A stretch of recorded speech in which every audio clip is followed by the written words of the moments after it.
So here we have the BMW 3 Series on a 16 plate. I'm going to start off firstly by showing you around the outside of the car, and then we'll hop in and run through some controls on the inside. From the outside you can see it's a four-door car with alloy wheels. We're going to start off firstly in the boot area. As you can see, we have reversing sensors, plenty of boot space available in there as well. Okay, so we're just going to work our way back around to the front of the car, and then as I mentioned we'll hop in and run through just a few of the controls on the inside. Now that we've done a full circle of it though, you can see it's in lovely condition the whole way. Just briefly before we climb in, I think it's well worth seeing the interior from this exterior point of view. There's plenty to run through on the dashboard, so let's hop in and we'll do that right now. Okay, now that we're inside the car, we're going to start with the dials. Over on the left-hand side, first of all, we have the fuel gauge. We then have the speedometer, rev counter, and coolant temperature gauge. In the center, you can see the total miles for the car. They are 78,825. You can change the information displayed above that by pressing a button on the end of the indicator stalk. If we back out to the steering wheel next, we've got cruise control, speed limiter, stereo, and phone controls over on the right-hand side. And then into the center, the main screen itself.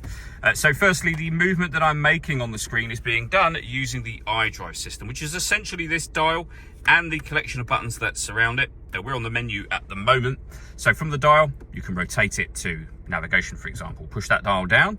We're then in the navigation menu. Push it down again to when map is highlighted. We're now in the map. You can use the dial to zoom in and out of the map. Jog the dial over to the left to access this panel, and you can go all the way back to the main menu. You can, of course, pair your phone. We have the FM, AM, and DAB radio here. If you want to listen to your own music, you can do so under the multimedia heading, where you'll find a CD player and external devices. So USB input, Bluetooth audio, and auxiliary input as well. So loads of ways to listen to your music in this car. Under the vehicle information section just there, you can check the vehicle's service requirements. You'll see that everything is green for OK, which means it doesn't need a service. Below that we have our hazard warning lights, deadlocks. We then have the volume for the stereo, the CD player, and dual zone climate control. So you can adjust the passenger temperature, driver temperature. You can increase and decrease the fan speed. You can determine the direction of the air for the driver and for the passenger from here. When you're happy with those settings, that's your air conditioning off or back on again, or hit auto.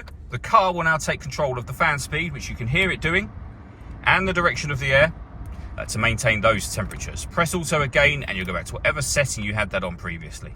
We have a heated driver and passenger seat, both of which have 3 separate heat settings on each.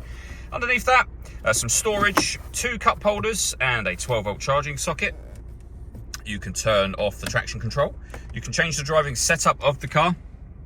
So you can put it in Sport, Sport Plus, Comfort, which is your everyday driving, and Eco Pro as well. And then finally, we have the gear lever for the 6-speed manual gearbox. All that leaves me to say is thank you for taking the time to watch this video. If you'd like to come and see the car for yourself and have a test drive, please feel free to give us a call here at Seires Specialist Cars. We'd love to hear from you soon.